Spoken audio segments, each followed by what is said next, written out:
नमस्कार, बहुत स्वागत है आपका स्वदेश न्यूज की खास पेशकश देख रहे हैं आप और मैं हूं आपके साथ मुस्कान गंगराड़े। मध्य प्रदेश के मुख्यमंत्री डॉक्टर मोहन यादव ने गुरुवार को प्रधानमंत्री नरेंद्र मोदी से दिल्ली में मुलाकात की। उन्होंने अपने कार्यकाल और प्रदेश सरकार की पिछले 18 महीनों की उपलब्धियों का एक विस्तृत लेखा जोखा प्रधानमंत्री के समक्ष रखा। इस मौके पर मुख्यमंत्री डॉक्टर मोहन यादव ने प्रधानमंत्री को विरासत से विकास की राह और सुशासन के 18 महीने मोदी जी का विजन यादव जी का मिशन नामक एक पुस्तिका भेंट की। इस पुस्तिका में प्रधानमंत्री मोदी के मार्गदर्शन और नेतृत्व में मध्य प्रदेश में हुए चौतरफा विकास कार्यों का ब्यौरा शामिल है। इसमें प्रदेश की मजबूत होती अर्थव्यवस्था, इसके साथ ही औद्योगिक प्रगति, गरीबी उन्मूलन के प्रयास, जनजातीय कल्याण, महिला सशक्तिकरण, स्वास्थ्य और शिक्षा के क्षेत्र में किए गए सुधारों के साथ ही साथ सुशासन, शहरी और अधोसंरचना विकास, पर्यटन, संस्कृति और पर्यावरण संरक्षण जैसे महत्वपूर्ण क्षेत्रों की एक विस्तृत जानकारी समाहित है। मुलाकात के दौरान मुख्यमंत्री ने प्रधानमंत्री को अपनी हाल ही में संपन्न हुई सफल दुबई और स्पेन की यात्रा के विषय में भी विस्तार से जानकारी दी। उन्होंने ये भी बताया कि इन यात्राओं का उद्देश्य प्रदेश में औद्योगिक निवेश को आकर्षित करना था और इसमें उत्साहजनक परिणाम मिले हैं। मुख्यमंत्री डॉक्टर मोहन यादव ने ये भी बताया कि प्रधानमंत्री से भविष्य में भी मध्य प्रदेश के चहुमुखी विकास के लिए निरंतर मार्गदर्शन और सहयोग का अनुरोध किया। उन्होंने विश्वास व्यक्त किया कि प्रधानमंत्री नरेंद्र मोदी के आशीर्वाद और मार्गदर्शन से मध्य प्रदेश भारत को 2047 तक एक विकसित राष्ट्र बनाने के प्रधानमंत्री के विजन को साकार करने में अपना संपूर्ण योगदान देगा। ये मुलाकात राज्य और केंद्र के बीच में बेहतर समन्वय और विकास के प्रति साझा प्रतिबद्धता को दर्शाती है। यशस्वी प्रधानमंत्री के नेतृत्व में हमारी सरकार बनने के बाद डबल इंजन की सरकार पूरी ताकत से विकास के सभी पैमानों पर लगातार चल रही है और उसी सिलसिले में मेरी आज अलग अलग माननीय मंत्रीगणों से, माननीय प्रधानमंत्री जी से, माननीय गृह मंत्री जी से, सभी से मुलाकात हुई और भविष्य में मध्य प्रदेश इंडस्ट्री से लगा करके जन कल्याणकारी योजनाओं में प्रत्येक क्षेत्र में पूरी ताकत के साथ आगे बढ़ रहा है। मुझे इस बात का संतोष है कि हर मंत्रालय द्वारा हमारी योजनाओं को न केवल एप्रिशिएट कर रहे हैं बल्कि पूरी ताकत के साथ उसको संपन्न होने के लिए मदद भी मिल रही है। आगामी सिंहस्थ 2028 को लेकर के भी हमारी पूरी तैयारी है। जब अगला सिंहस्थ उज्जैन में होगा तो निश्चित रूप से वो अभी तक के सारे अपने पैमानों पे खरा उतरेगा। हमारा खास करके एस्ट्रोफिजिक्स की दृष्टि से, अलग अलग साइंस टेक्नोलॉजी की दृष्टि से बहुत सारे सेक्टर में हमारी सरकार काम कर रही है। रोजगार का तो क्षेत्र है ही है। फॉरेस्ट के लिए भी मैं आज माननीय भूपेंद्र सिंह जी मंत्री, माननीय फॉरेस्ट मिनिस्टर से मिला हूं। हमारे कुछ इश्यू है। हमने 2 टाइगर अभयारण्य अभी नए बनाए हैं और उसके माध्यम से भी टूरिज्म के सेक्टर में कैसे बढ़े, इस दिशा में भी उनसे हमारी विस्तार से बातचीत भी हुई। और चीता प्रोजेक्ट हमारा पूरे एशिया का पहला प्रोजेक्ट है जो बहुत अच्छे प्रकार से सफल हुआ है। आमतौर पर चीते का जहां से भी विस्थापन हुआ, दोबारा पुनर्बसाहट नहीं हुई। हमें संतोष है, माननीय प्रधानमंत्री ने 2022 में इसको शुभारंभ के अवसर पर आशीर्वाद दिया था और आज की स्थिति में चीता प्रोजेक्ट बहुत सफलता के साथ हमारा न केवल एक टाइगर पार्क की तरह चीता पार्क बनाया बल्कि दूसरा गांधी सागर में भी हमने चीता पार्क बना करके और आगे बढ़े। बहुत धन्यवाद। तो मुख्यमंत्री डॉक्टर मोहन यादव को आप सुन रहे थे, यही जानकारी दे रहे थे कि विजन 2047 के लिए जिस तरह से केंद्र सरकार काम कर रही है, मध्य प्रदेश उसमें किस तरह से भूमिका निभा रहा है। विकास के लिए जो काम हो रहे हैं केंद्र सरकार की तरफ से, राज्य की उसमें क्या भूमिका है, क्या योगदान मध्य प्रदेश ने दिए हैं, क्योंकि 18 महीने मोहन यादव के कंप्लीट हो गए हैं और इन 18 महीनों को सुशासन के महीने बताया है मुख्यमंत्री डॉक्टर मोहन यादव ने।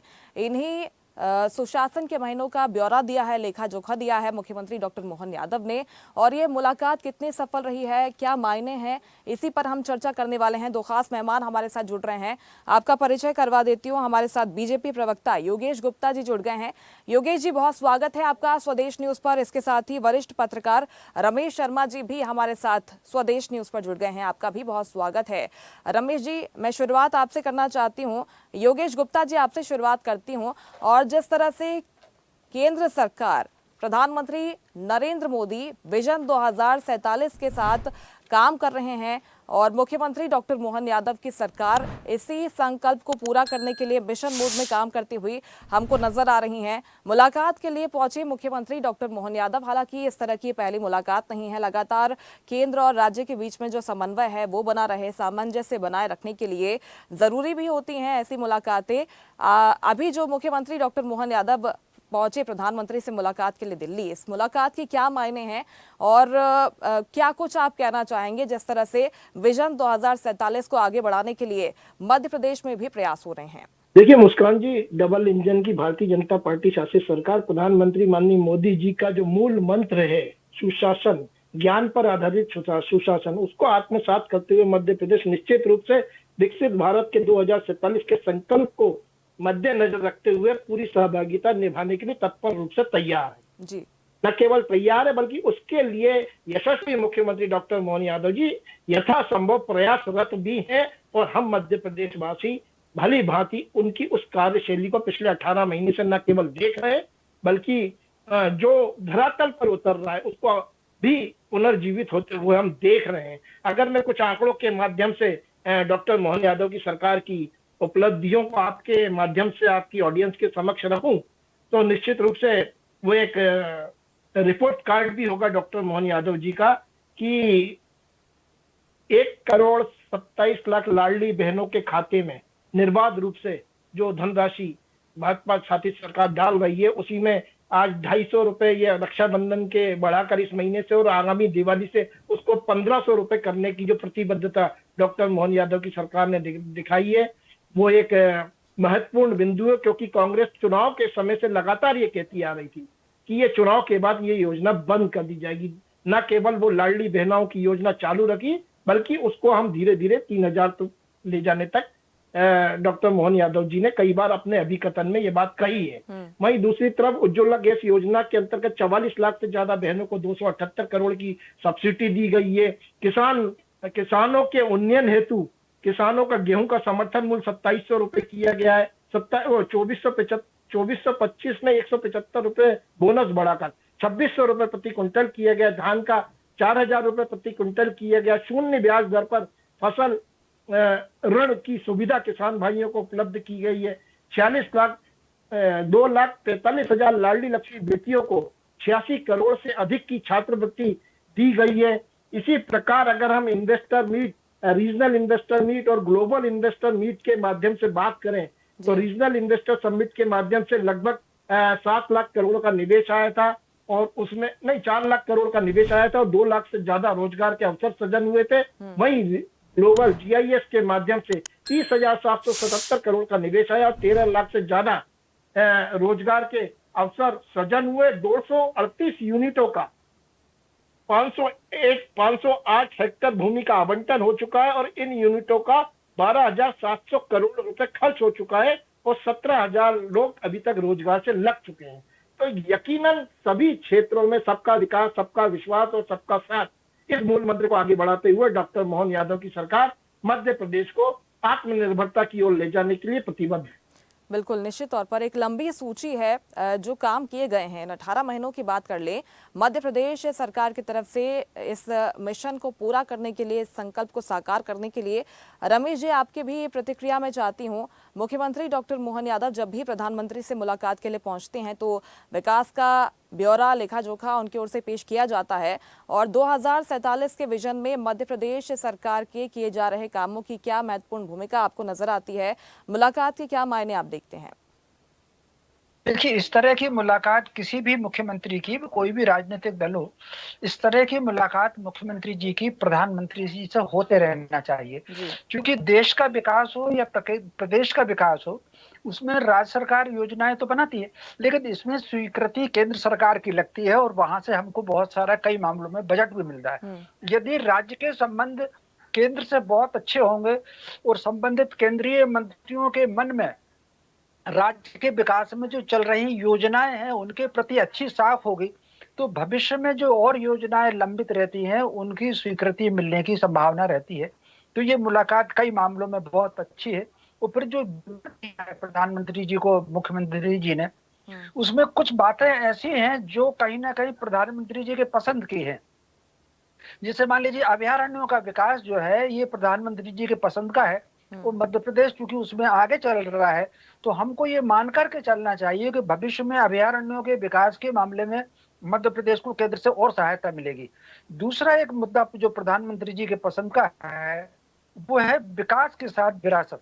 मतलब वो ये प्रधानमंत्री जी चाहते हैं कि हम विकास में यदि चांद को पार कर रहे हैं, मंगल यात्रा पर जा रहे हैं, हम सूर्य की ओर जा रहे हैं, तो भारतीय संस्कृति का जो मूल है वो कहीं ना कहीं विखंडित ना हो, उसके भी हम उसकी पुनः प्रतिष्ठा का काम करें। तो मध्य प्रदेश सरकार को जहां तक मैं समझता हूं, देश में जितने प्रांत हैं, मध्य प्रदेश सरकार विरासत के मामले में एक कदम आगे चल रही है। जिस तरीके से उन्होंने वो जो राम पदगमन था उसका काम तेज किया, मोहन पाठे उन्होंने बनाया, पूज्य आदि शंकराचार्य जी की पीठ बनाई, महाकाल लोक और परशुराम लोक और ये जो ओंकारेश्वर, ये जो विकास उन्होंने खास तौर से किया हुआ है, और फिर जिस तरीके से उन्होंने पूज्य आदि शंकराचार्य जी को केंद्र में रख करके भारतीय परंपराओं संस्कृति के जो सेमिनार आयोजित किए हैं, मैं समझता हूं मध्य प्रदेश का ये काम भी बहुत अच्छा है विरासत की दृष्टि से। और इन्वेस्टर्स मीट में भारी सफलता मिल रही है। एक सुझाव बस मैं देना चाहता हूं योगेश जी के माध्यम से मोहन यादव जी की सरकार को, कि इन्वेस्टर्स मीट आए और बड़ी बड़ी इंडस्ट्रियां लगे, उससे हमारे नौजवानों को सहयोग भी मिलेगा। लेकिन इसके साथ साथ जो प्रधानमंत्री जी ने कहा था लोकल फॉर वोकल, तो कहीं ना कहीं जो प्रत्येक जिले का जो ओरिजिनल उत्पादन है, प्रत्येक जिले की कहीं ना कहीं क्लस्टर जैसी स्थिति बने, और क्लस्टर जो स्थिति बनती है तो एक जिले की जरूरतें, मान लीजिए कहीं अगर तुअर होती है, कहीं धान अच्छा होता है, कहीं शरबती अच्छा होता है, कहीं सरसों अच्छी होती है, कहीं कपास अच्छा होता है, मध्य प्रदेश विविधता वाला है, तो वो जो लोकल वाला कहीं ना कहीं वो जो हमारा लोकल का शिल्प है, लोकल का उत्पाद है, जिसके कारण ही भारत विश्व में कभी सोने की चिड़िया बना था, उसकी बहुत डिमांड है। यद्यपि मोहन यादव जी ने उसकी शुरुआत की है, और एक मुझे जो जानकारी आई थी कि इस बीच में जब वो विदेश यात्रा पर गए थे इन्वेस्टर्स मीट के लिए, तो उसमें वो अपने कई लोकल जो लोक कलाएं हमारी हैं उसके वो ले गए थे, वहां प्रदर्शनी भी लगाई हुई है, और इंदौर में जो मीट हुई थी उसमें भी उसकी प्रदर्शनी लगी थी। मैं समझता हूँ इस नीति को, और जो खास तौर से स्टार्टअप वाली योजना है, उसमें नौजवानों को थोड़ा प्रोत्साहन और देने की जरूरत है। तो कुल मिलाकर के ये जो उनकी मुलाकात है, इस तरह की मुलाकात होनी चाहिए। और चूंकि वो अकेले प्रधानमंत्री जी से नहीं मिले, और जितने केंद्रीय मंत्री हैं जो कहीं ना कहीं जिनके हाथ में फंड है रिलीज करने का, उन सारे लोगों से मिले, मैं समझता हूँ ये ठीक एक कदम उनका है।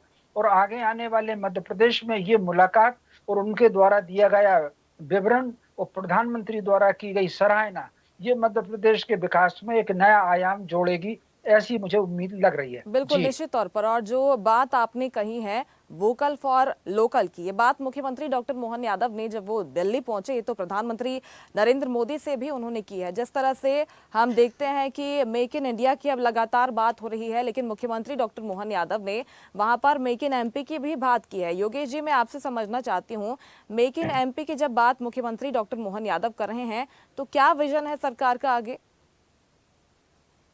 देखिए, विजन स्पष्ट है मुस्कान जी। आदरणीय रमेश जी ने जो प्रश्न उठाए हैं, तो जिस प्रकार मध्य प्रदेश के बड़े शहर जबलपुर, भोपाल, ग्वालियर, इंदौर में रीजनल समिट हुई, उसी को आगे बढ़ाते हुए डॉक्टर मोहन यादव जी ने लोकल फॉर वोकल को प्रमोट करते हुए सागर, रीवा, नर्मदापुरम, शहडोल, इस प्रकार के छोटे जिलों में भी इन्वेस्टर मीट हमने आयोजन की है, और उसकी हमको सफल आयोजन हुआ है। उसमें कई मतलब शहडोल जैसे छोटे जिले से भी हमको 3200 करोड़ रुपए का निवेश है। तो निश्चित रूप से जो शहडोल और मंडला जिले की उपज है, दिमाग का जो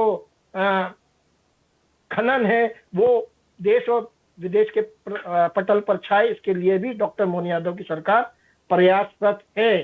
स्टार्टअप की बात करी तो इस प्रदेश के स्टार्टअप को राष्ट्रीय अंतरराष्ट्रीय आयोजन में सहभागिता देने हेतु मध्य प्रदेश सरकार ने नवाचार किया है। 50,000 से लेकर 1.5 लाख तक की वित्तीय सहायता उपलब्ध कराई जाए। जी तो बिल्कुल, हम चहुं और विकास को लेकर प्रतिबद्ध हैं। वहीं दूसरी तरफ किसानों के लिए अगर हम बात करें तो पार्वती, काली, सिंध, चंबल लिंक परियोजना डॉक्टर मोहन यादव की एक बड़ी उपलब्धि है। 40 लाख लोगों को इसमें स्वच्छ पेयजल भी मिलेगा और सिंचित रकबा भी बढ़ेगा। 6.13 लाख हेक्टेयर भूमि सिंचित होगी। 72,000 करोड़ की यह परियोजना है जिसमें केंद्र की सहभागिता है। एमपी के 13 जिलों को लाभ होगा, 3217 गांव लाभान्वित हो। तो ये सीधे सीधे नीचे स्तर तक जाकर मध्य प्रदेश की जो डॉक्टर मोहन यादव की सरकार है वो प्रयास कर रही है। इसी प्रकार छतरपुर में केन बेतवा लिंक परियोजना का शुभारंभ भी फरवरी 2025 में माननीय मोदी जी द्वारा किया गया है, जिससे पूरे बुंदेलखंड का सूखा समापन होगा, उसका समाप्त होगा।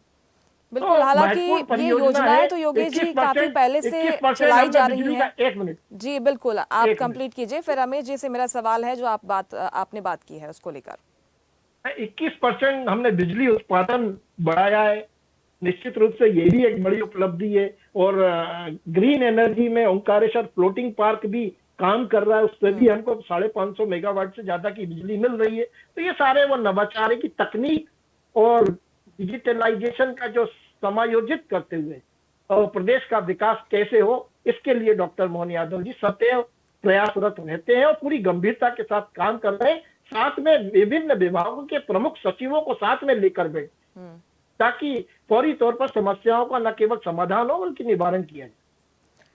बिल्कुल, ये आपसी सामंजस्य भी है, समन्वय भी है और टीम वर्क है, जिसका असर हम धरातल पर देखते हैं। लेकिन रमेश जी, मैं आपसे वही पूछ रही थी कि केंद्र की जो योजनाएं हैं, क्या आपको लगता है कि इनके प्रभावी क्रियान्वयन की दिशा में मध्य प्रदेश में काम हुए हैं?